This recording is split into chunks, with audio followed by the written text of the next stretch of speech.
Over, under, over, under. Now here is a problem that puzzles my brain. At Christmas time it nearly drives me insane. I've asked all the policemen and postmen as well, but none of them seem to be able to tell. Does Santa Claus sleep with his whiskers over or under the sheet? Does he go to bed with them tucked in his vest? And when he sleeps, do they tickle his chest? Our lawyers and doctors and statesmen say this question's got them all beat.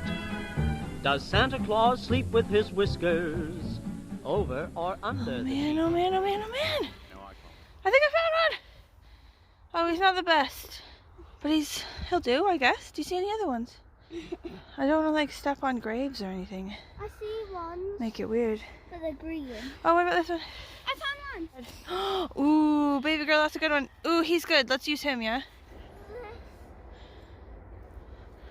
Oh yeah, he'll sort of work, wouldn't he? They're a bit dirty, but I think they'll be okay.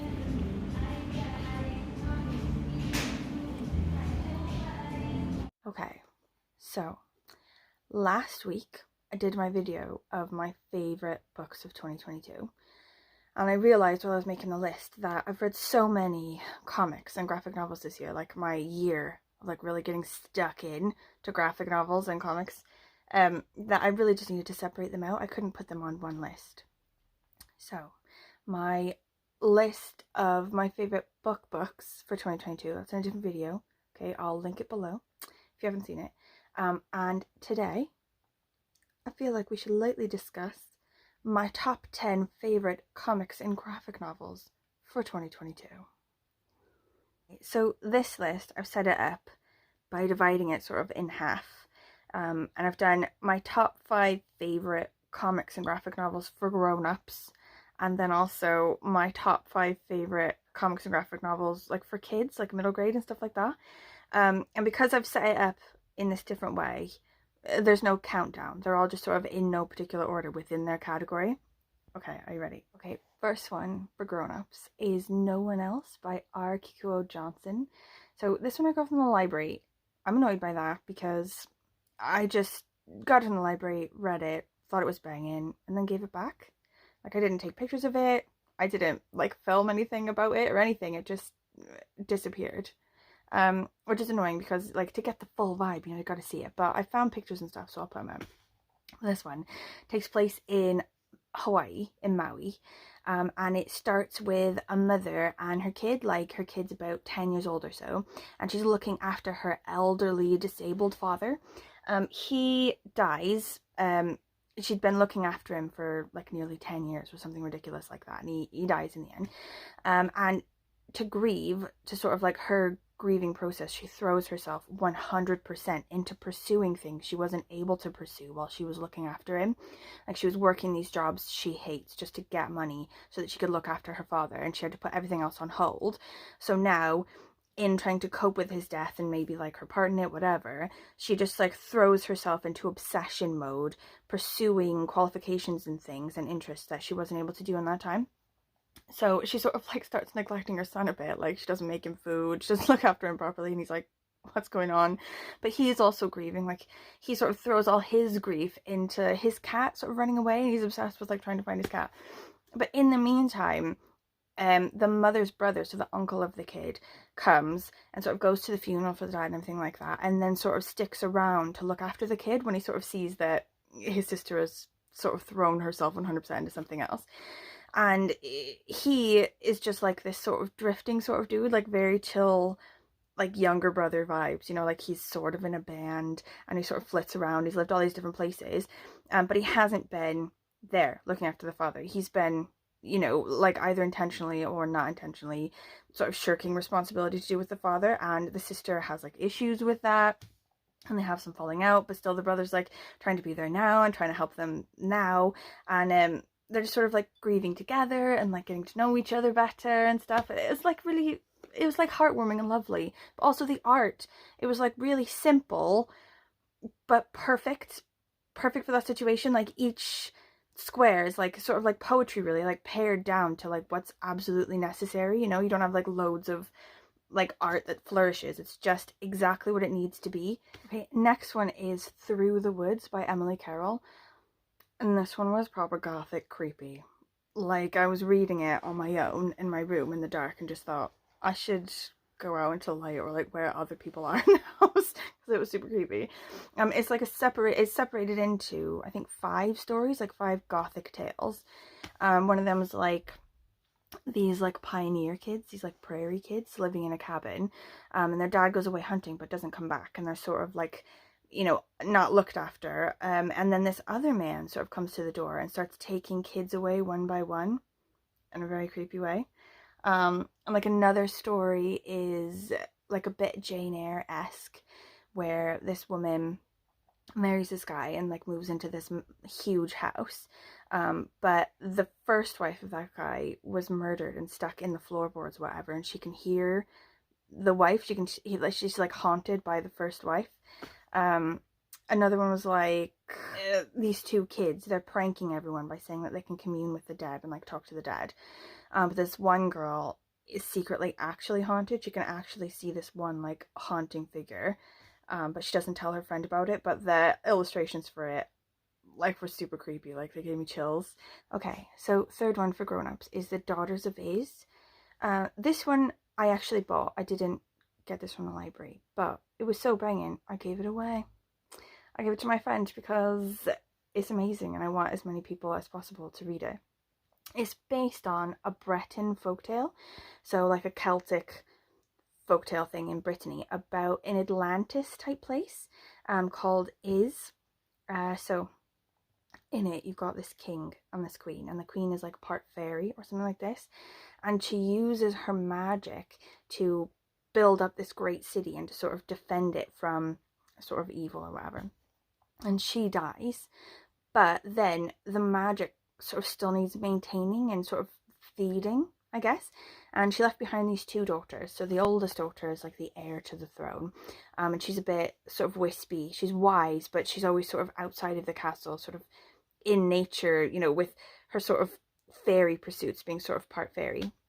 And the younger daughter, called Dahut, she is back in court because mainly, you know, she wants to be part of court. She likes intrigue, she likes manipulation, she likes meeting people and being the best. But because she's the daughter that's left behind in this castle all the time, she's tasked with feeding the magic. And that basically has to do with sort of gigoloing out various sort of dudes and then killing them and feeding them to the magic. But anyway, the art in this is banging. I love Celtic folktales. Like, there's so many different elements that go into them that are just wild and amazing, and I just loved it. Okay, next one, My Heroes Have Always Been Junkies by Ed Brubaker and Sean Phillips. And like, I posted like a quick thing on Insta being like, oh my god, this is like a sleeper hit, I absolutely loved it. And of course, Bert, he sort of said, oh, I loved that one. Like, I should have known that he would have already seen this one and loved it. Like, but now it's part of a series, part of like a criminal series that I'm definitely going to try to get all of those in there. But I have looked online and they don't have them at the library, which is stupid. I'm gonna have to actually go further afield to find the rest of them. But anyway, I originally pulled this off the shelf and took it home because I think the title made me laugh. Like, My Heroes Have Always Been Junkies just sort of like spoke to my soul in a weird way. And it turned out being like this plot twister criminal underworld type book. Like, you sort of started out with this girl who's in rehab, you know, and she's sort of young, she's like a teenager, and she's sort of like falling for this other guy in rehab, and you think, oh, it's cute, it's like a romance.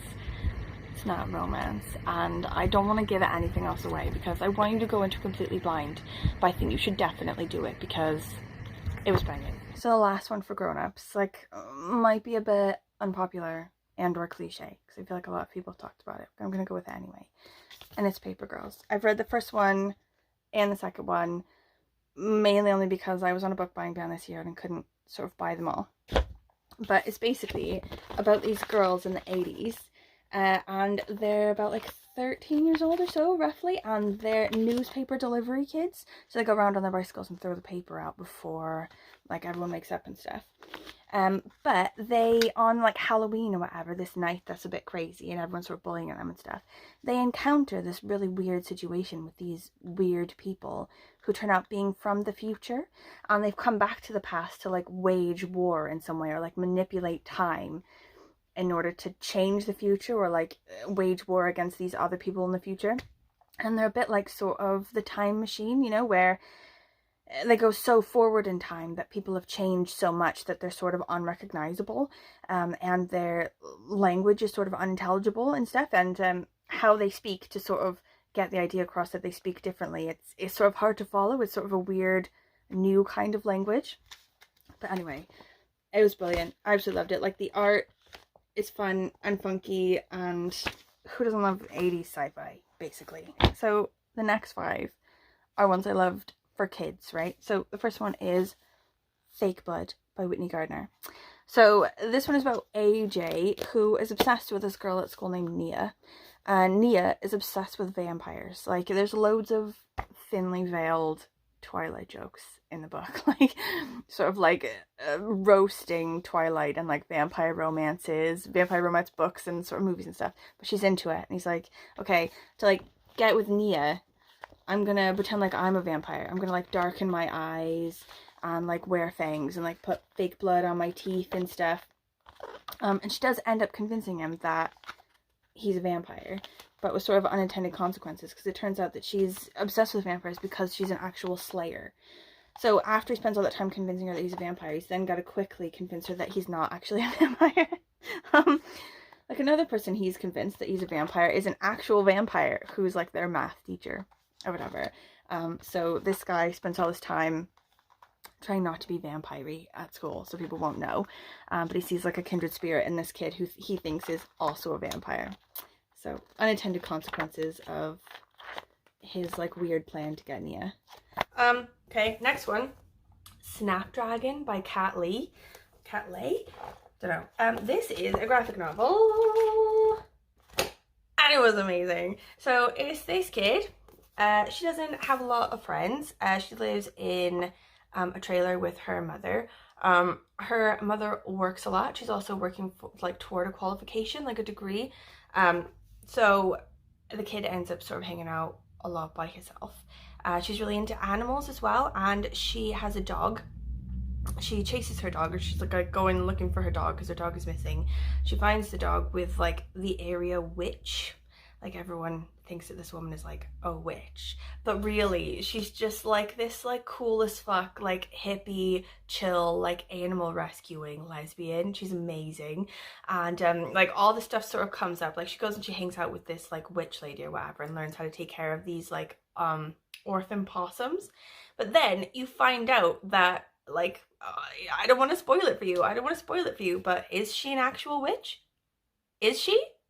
I don't know. I'm just gonna leave that with you. But awesome. It was awesome. Next favorite one for kids. The OK Witch by Emma Steenkilner. I think I'm gonna include, because I read both this one and also the second one, I think I'm gonna include them together in this like entry into the favorites list. So basically, the idea. This girl, her name is Moth. She's like 13 years old or something. She's just found out that she is a witch. And not only is she a witch, her mother is a witch. And her mother is actually a 17th century witch. Like, when Moth's mother was a child in the 1600s, they were persecuted by these like town founder people. And they had to sort of escape from these town founder guys through this rip in time, like into this special, like protected magical land.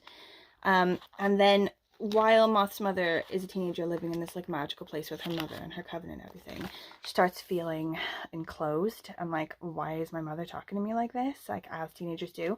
So she rebels and she leaves this magical place and finds out that it's like a rip in time. She ends up in the 21st century and she's like, what has happened? But she meets a guy, she has a kid, and she thinks, you know, everything's fine. She's just living a normal life outside in this non-magical world without magic.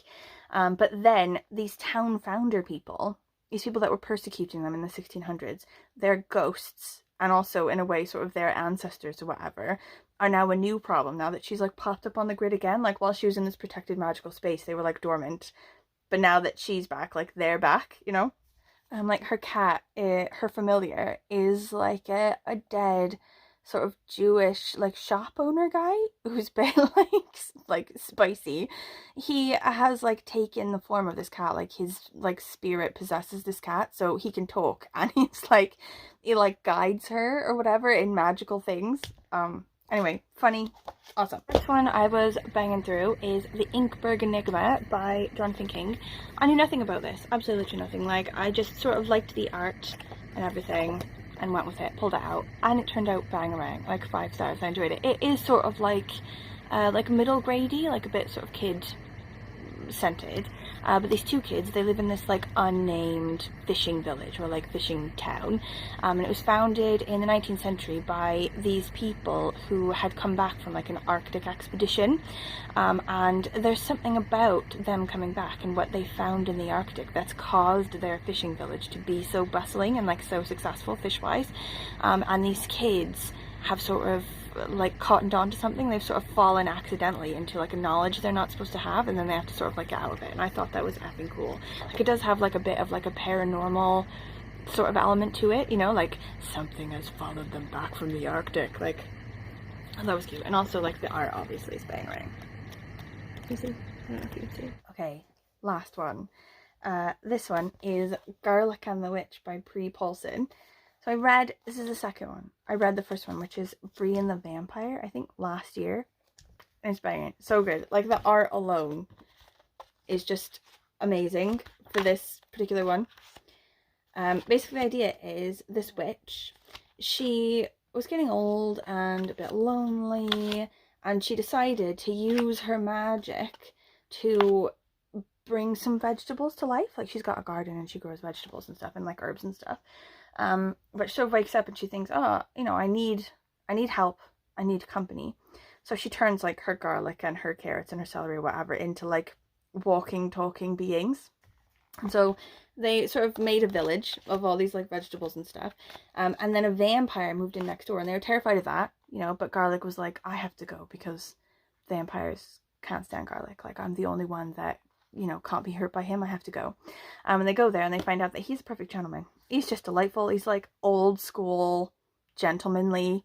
And he doesn't want to kill people or anything. He has like blood substitute. Like, there's no reason to hate him. He's just a lovely neighbor. So in our one here, we sort of revisit the vampire and the vegetables. They go on a trip. They learn some stuff about themselves and the magic. It's brilliant. My life is chaos and stupid, and like everything went to chaos and shit pretty much immediately after filming this, so I completely forgot to say, like, you know, if you have any comments at all about these, please let me know. Have you read them? Did you love them? Did you hate them? Are you 100% not going to read them? Do you think you might read them? Like, what are your comics and graphic novels top 10? Because this is very important for building my TBR for 2023. Any comments at all, please let me know. You know I live for the comments.